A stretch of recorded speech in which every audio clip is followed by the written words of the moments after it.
My name is Yohosame Cameron. I'm a 48-year-old musician from California, and this is a handpan.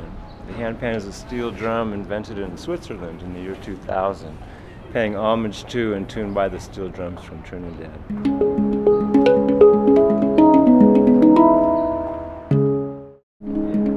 I had a Sufi sheikh. The sheikh told me, go play this instrument on the street. He say, you'll be in less than honorable company, and some more than honorable.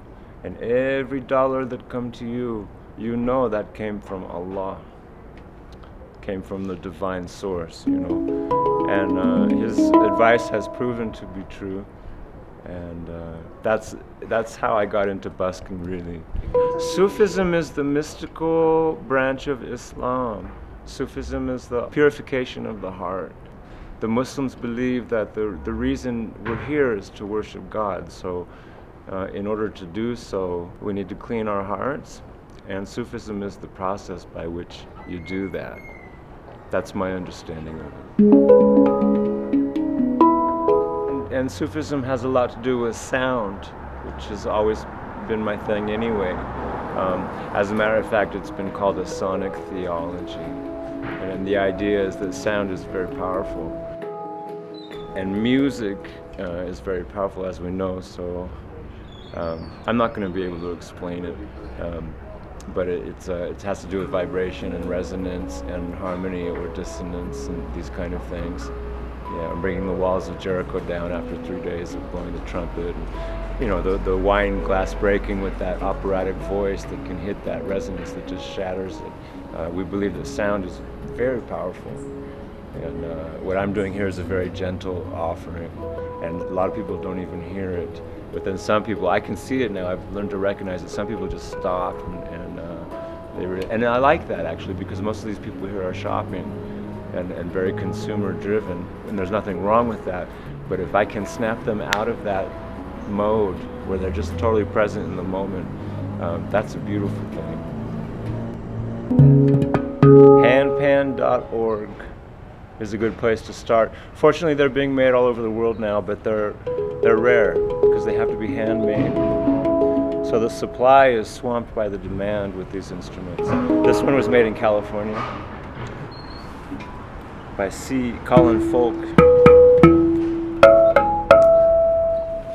And what's beautiful about these instruments is the original steel drums were made after World War II, when the Americans and the British left empty oil barrels on the islands, and the people who lived there figured out how to tune steel.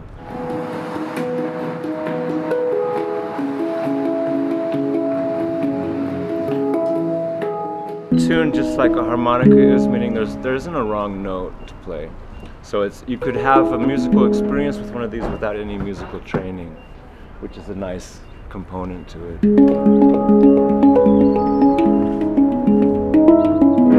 You just have to get one and learn how it wants to be tapped, basically, because you can't be heavy-handed with it. It's kind of feast or famine. Some days are very profitable. Busking is not something that should be an impoverished lifestyle. It doesn't need to be. And people are more generous than you would think. But some days you don't get anything, and so it can't be your primary motivation. For the CDs that I currently have, I was in Santa Cruz, California, and I was playing this instrument on Pacific Avenue, which is a popular place for street musicians. And it was about midnight, and there were still a lot of people out, and I was having a great night, and this gentleman came up, and he had a cello.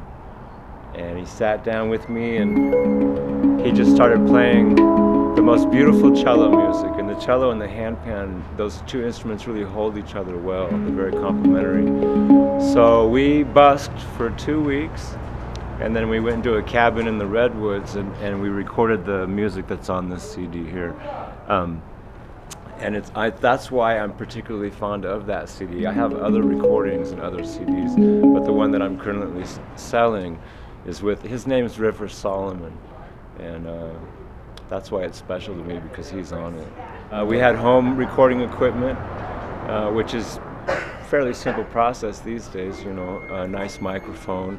I think we went direct into a laptop computer.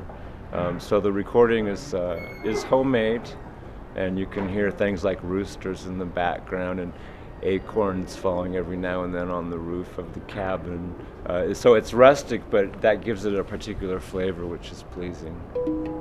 We had a basic structure for the songs, but then there was a lot of room for improvisation, and that brings out a real lovely exchange because he was good at it.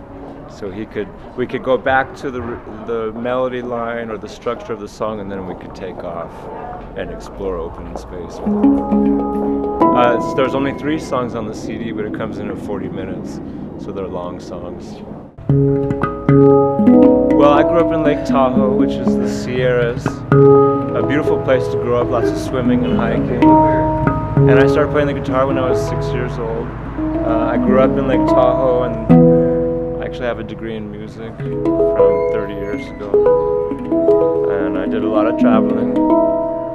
I've seen much of the world.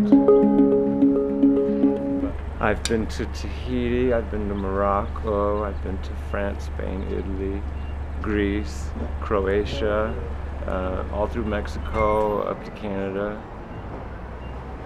I went to Easter Island. I've been to Lima, Peru. Did you play this particular instrument? No, I didn't bring this one.